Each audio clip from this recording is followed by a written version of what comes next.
Imagine sitting at a family dinner laughing and eating, when suddenly your parents announce that your apartment, the one you work hard to pay for, is no longer yours. They've decided to give it to your sister. What would you do? Well, here's what I did. Before diving into the story, comment where you're watching from, and don't forget to subscribe so you won't miss the latest stories. You won't believe what my parents tried to do to me at a simple family dinner. Hi, my name is Olivia Parker, and this story still blows my mind. A few weeks ago, my family gathered for dinner at my parents' house. It was supposed to be just another Sunday meal, roast chicken, mashed potatoes, the usual. We were laughing, passing plates around, my dad cracking the same old dad jokes, and my mom fussing over whether we wanted more gravy. Everything felt normal and warm, just like it always did, until suddenly my dad cleared his throat and gave me that look. You know, the kind of look where you just know something serious is about to be said. Olivia, we've made a decision, he began. My heart immediately dropped into my stomach. That tone. He usually saved it for things like announcing family moves, career changes, or big financial decisions. And sure enough, the next words out of his mouth were ones that made me nearly choke on my drink. Your sister, Hannah, will be moving into your apartment. You've got plenty of space and she needs a place to stay. For a few seconds I just sat there frozen, staring at him, trying to process whether he really just said what I thought he said. My apartment? My little safe space that I worked so hard for, that I decorated, that I paid rent for every single month with my own hard-earned money? They were just assigning it to my sister like it was a family hand-me-down? Excuse me? What? I blurted out, setting my fork down a little too loudly on my plate. Mom jumped in before Dad could say anything more. Sweetheart, don't overreact. Hannah is starting her new job downtown. She needs to be closer, and your apartment is perfect for her. It makes sense. You'll be doing her a huge favor. And besides, you'll have company. Isn't that nice? Company? Really?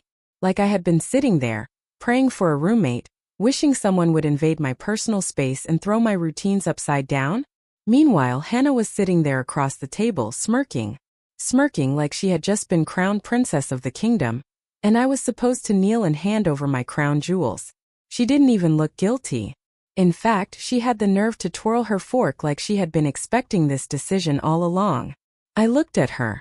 Hannah, did you know about this? She shrugged. Well, Mom and Dad mentioned it. Just makes sense, Liv. I'll be saving money, and you won't even notice I'm there. Notice? Oh, trust me, I would notice. Mom, Dad, I love Hannah, but my apartment is mine. I work 2 jobs to afford it.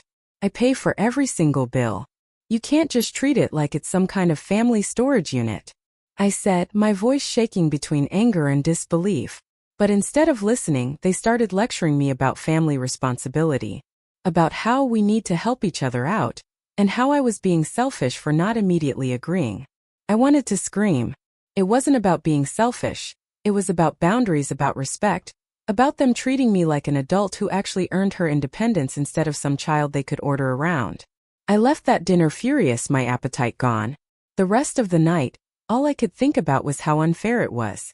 The more I thought about it, the angrier I became. And then something clicked inside me. Fine, if they wanted Hannah to move in, then let her try. But she wasn't going to get the royal welcome she thought she deserved.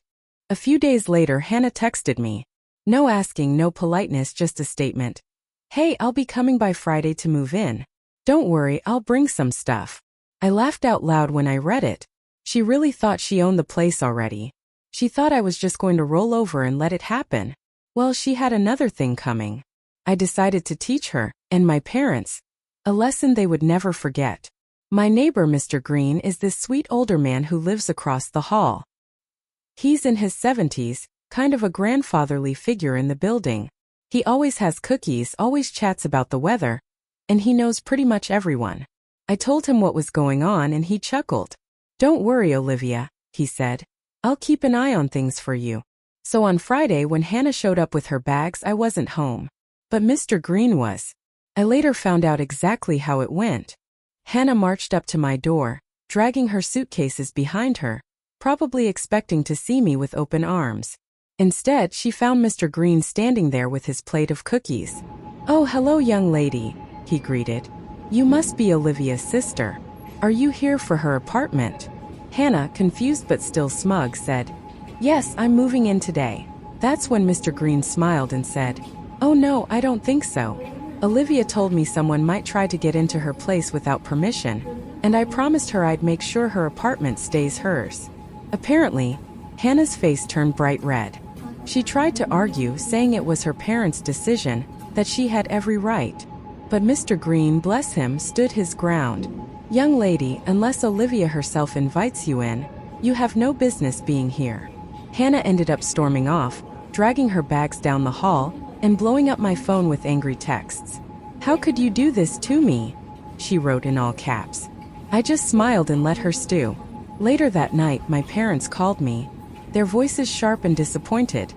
"Olivia, how could you embarrass your sister like that? She's family." And I answered calmly, "No, what's embarrassing is you thinking you can treat my apartment like it's yours to hand out. I worked hard for my independence, and I'm not giving it up because you want to spoil Hannah." There was silence on the other end of the line. Finally, my mom muttered, "We'll talk about this later." But the funny thing, they never brought it up again. Hannah ended up finding her own place, a tiny studio that eats up half her paycheck. Harsh lesson maybe, but one she needed. And me? I finally stood up for myself. That dinner may have started with roast chicken and mashed potatoes, but it ended with me proving a point that no one in my family will forget. Because my apartment isn't just four walls and a roof. It's my independence, my hard work, my sanctuary. And no one, not even my parents, gets to assign it to someone else. I put my fork down and stared at them. "Wait, what? You didn't even ask me," I said, my voice trembling with shock. Mom sighed, the kind of sigh she used when I was a teenager asking for a later curfew.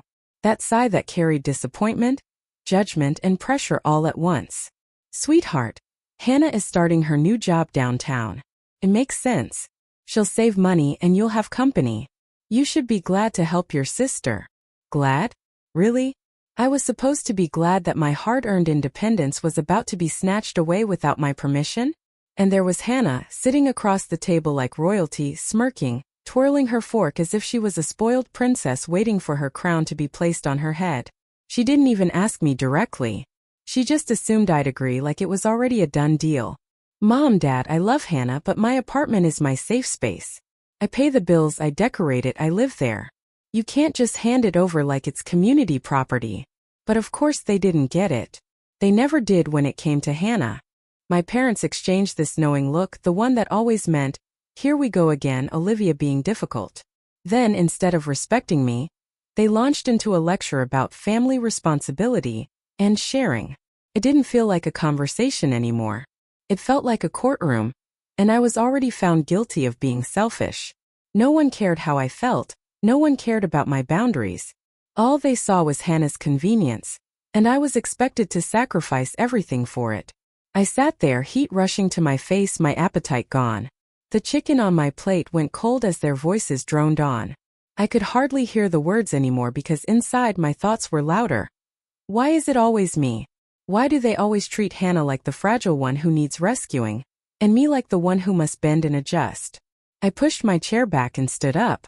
"I'm sorry, but this isn't happening. I'm not a child anymore, and you don't get to dictate my life like this." Their shocked faces told me I had crossed a line. But honestly, I didn't care. I grabbed my bag and left dinner early, my heart pounding as I walked out into the night air. The whole drive home, I kept replaying it in my head. The way Hannah smirked.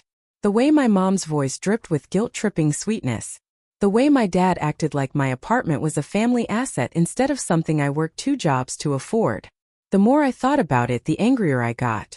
That night, lying in bed, I made a decision. If they thought Hannah could just waltz in and claim my space, they were in for a rude awakening. Sure enough, a few days later, Hannah texted me, short and smug. "Hey, I'll be coming by Friday to move in. Don't worry, I'll bring some stuff." I laughed out loud. Don't worry? As if her moving in wasn't the exact thing ruining my peace. She didn't even ask.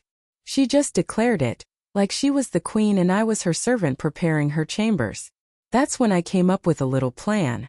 My neighbor Mr. Green lives right across the hall.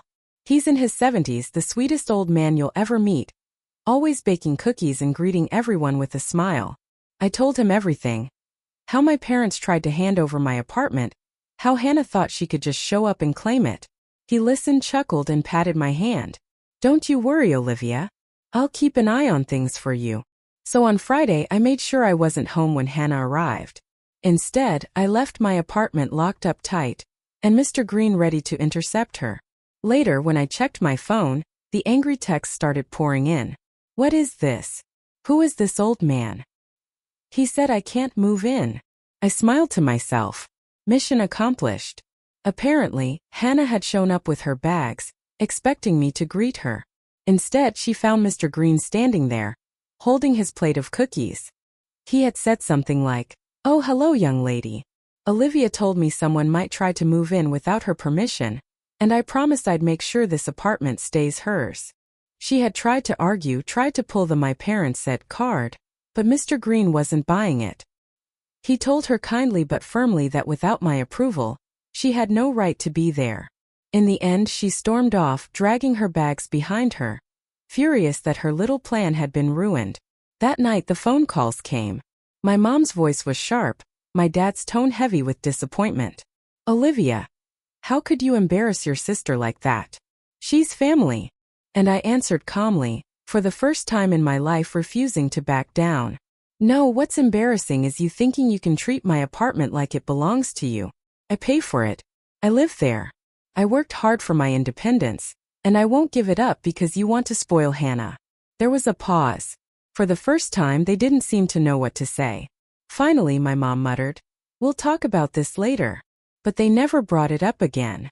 Hannah ended up finding a tiny studio, barely big enough for her clothes, and it eats up half her paycheck. It wasn't easy for her, but maybe it taught her something about responsibility.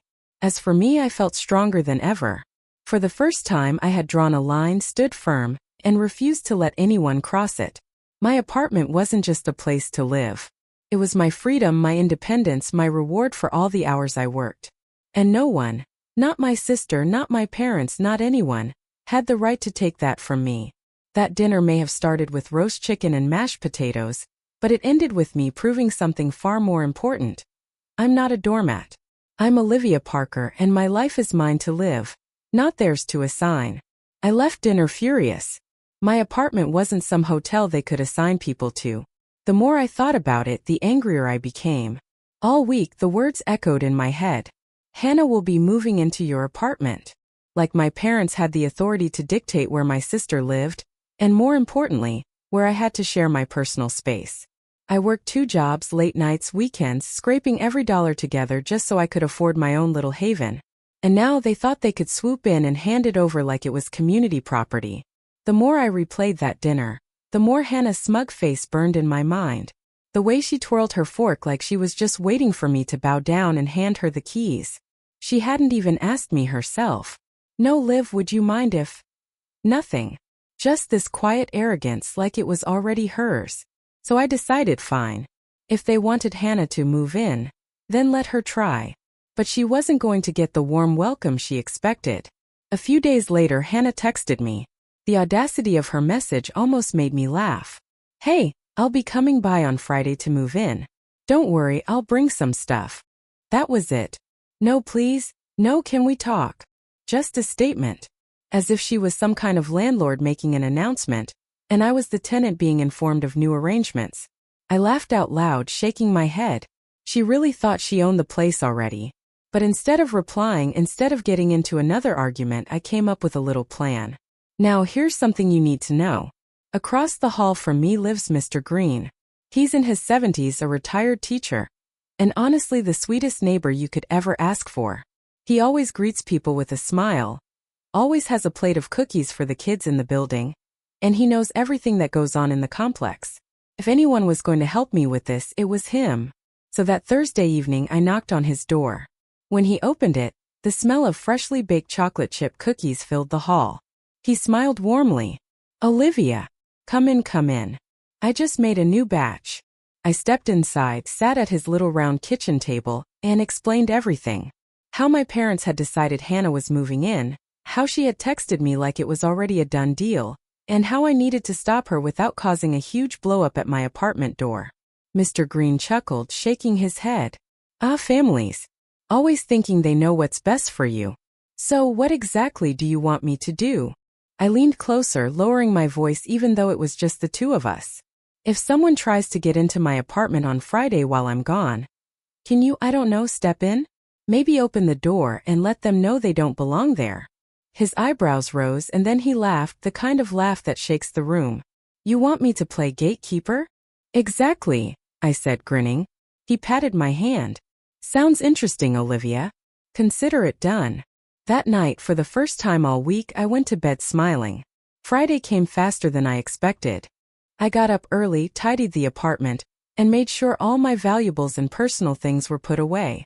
Not that I thought Hannah would steal anything, but I didn't even want her touching my stuff. Then I locked up and left for the day, resisting the urge to stick around and spy. Around 6 p.m. my phone buzzed. It was Hannah. Where are you? I'm here with my bags. I didn't reply. I could almost picture her standing there in the hallway, dragging her suitcases, expecting me to open the door with a smile. Instead, she got Mr. Green.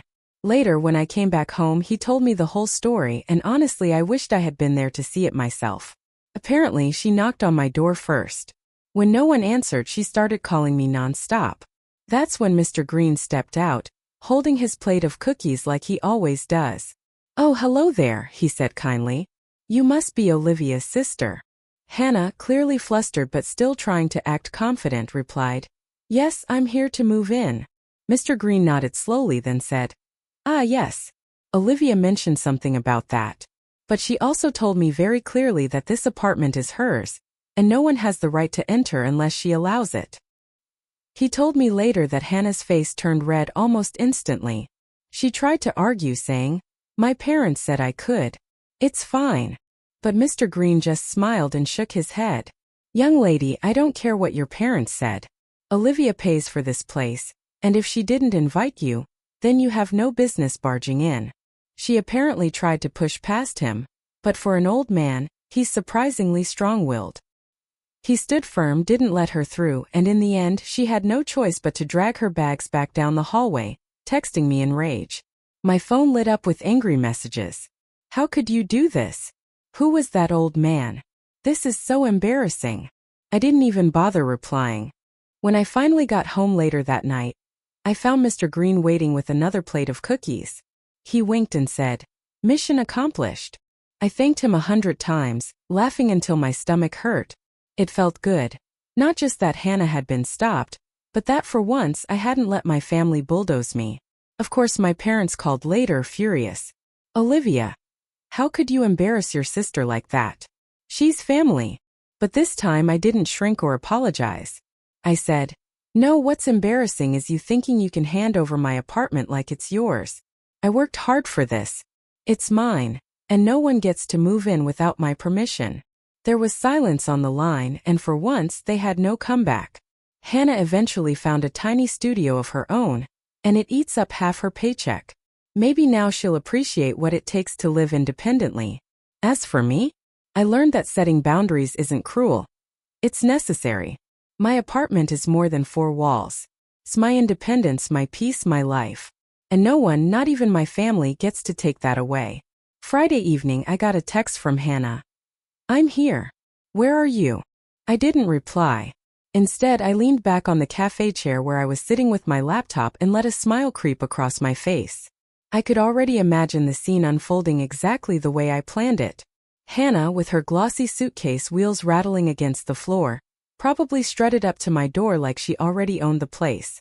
She was expecting me to be there with a smile, ready to hand her the keys, maybe even help carry her bags inside. But instead, what she got was something entirely different. Because standing there, right in front of my apartment door, was Mr. Green, my 70-something neighbor, holding a plate of cookies like always. He's a gentle man, but one with a surprising amount of grit. He wasn't just a neighbor anymore. Tonight he was my gatekeeper. When Hannah approached, dragging her luggage behind her, he greeted her with that warm, old-school politeness. Oh, hello, young lady, he said, balancing the cookies in one hand. Are you here for Olivia's place? I can only imagine the confusion that must have flickered across her face. She must have thought, who is this old man and why is he standing at my sister's apartment door? Yes, I'm here to move in, she probably said in her entitled tone, the same one she always used whenever she felt the world owed her something. That's when Mr. Green leaned slightly on his cane, tilted his head, and delivered the line that made me grin when he later told me, "Well, Olivia said someone might try to move in without asking. So I'm here to make sure the apartment stays hers." I nearly laughed out loud when he shared that with me later. He said her face went bright red. Like all the confidence she had built up just crumbled in an instant. She tried to argue, of course. Hannah never walks away without making a fuss. "She's my sister," she insisted. "My parents said I could live here. This isn't any of your business." But Mr. Green didn't budge. He may look soft with his warm sweaters and cookie trays, but he's got a backbone made of steel. He told her calm and firm, "Young lady, I don't care what anyone said. Olivia pays for this place. She invited me to make sure her wishes are respected. And until she tells me otherwise, you have no right to barge in." I can just see Hannah's jaw tightening, her fists clenching around her suitcase handle, her pride burning under the weight of rejection. She probably thought Mr. Green would be easy to dismiss, just some old man standing in her way. But he wasn't moving and she wasn't getting past him. Within minutes her temper snapped. She spun around, yanked her suitcase, and stomped down the hall, heels clicking against the floor like gunshots. People probably peeked out of their doors to see what the commotion was, and there she was, dragging her bags in defeat, humiliated. And then, as expected, my phone buzzed. One text after another. "How could you do this to me? You made me look stupid. I'm your sister, Olivia." All caps. Dozens of exclamation points. I just stared at the screen, grinning, sipping my coffee like I had been waiting for this moment all week. Mission accomplished. Later that evening, when I finally went home, Mr. Green was waiting in the hallway with a fresh plate of cookies. He chuckled as soon as he saw me. "Well, that went about as you expected." I burst out laughing and thanked him more times than I could count. He described every detail, from the way Hannah's face turned red to the way she stormed off muttering under her breath. I almost wished I'd been there to see it myself, but honestly, hearing it retold by Mr. Green made it even sweeter. Of course, the night didn't end there. My parents called me not long after. The moment I picked up, I could hear the anger in my mom's voice. "Olivia, how could you embarrass your sister like that? She's family." My dad chimed in too, trying to sound stern. "You should have welcomed her. It was decided at dinner. You've made this whole thing unnecessarily difficult." But I was calm. For the first time in my life, I didn't feel like the guilty one or the selfish one. I felt strong. I told them, "What's embarrassing is you thinking you can assign my apartment to someone else like it's yours to give away.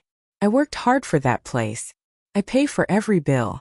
And I won't let anyone move in without my permission. Not even Hannah." There was silence on the other end of the line. They didn't expect me to stand up to them. Finally, my mom muttered, "We'll talk about this later."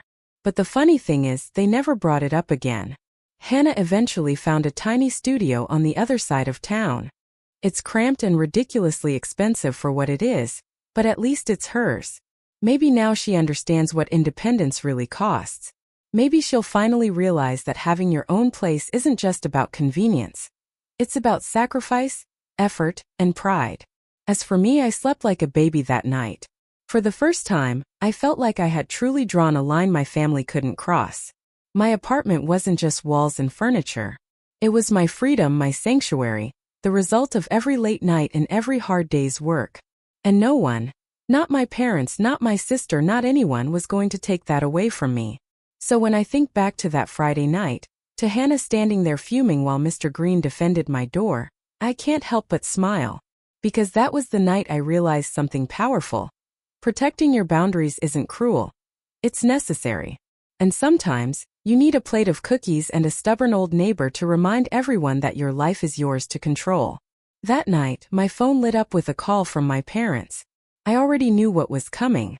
The second I heard my mother's voice, sharp and filled with anger, I braced myself. "Olivia, how could you embarrass your sister like that? She's family." Her tone was dripping with disappointment, like I had just committed some unforgivable crime. A moment later, my father's voice cut in, low but firm, backing her up. "You should have let her stay. We talked about this at dinner." Hannah needed a place and you have one. Why make things so difficult? I could almost picture them both sitting in the living room, frowning into the phone, shaking their heads at me like I was the selfish one. But for once, I didn't shrink under their voices. I didn't feel guilty or cornered or scared of disappointing them. Instead, I felt a surge of clarity, like everything I'd been holding in finally had the chance to come out. And you know what I said? I said, "No, what's actually embarrassing is you all thinking you can treat my apartment like it's yours to give away. I'm the one who pays the rent. I'm the one who works long hours to keep that roof over my head. I worked hard for my independence, and I'm not giving it up just because you want to spoil Hannah." There was silence. For a moment, all I could hear was my own breathing and the faint hum of the refrigerator in the background. My parents had no quick comeback this time. They weren't expecting me to talk back, not like that. Usually, I would let them talk over me, and then I'd give in just to keep the peace. But not that night. That night, I finally drew the line. When my mom finally spoke again, her voice was quieter, clipped, almost cold. "We'll talk about this later." And then she hung up. That was it. No more shouting, no more guilt tripping. Just those 5 words and the sound of the call ending. But here's the thing, they never did bring it up again. Not once. The topic disappeared like it had never existed. Maybe deep down they realized I was right. Or maybe they just didn't want another confrontation. Either way, the silence was proof enough that I had finally broken the pattern. I wasn't the pushover anymore. Meanwhile, Hannah had to face reality. With her dramatic exit from my building still fresh in her memory, she was forced to look for a place of her own.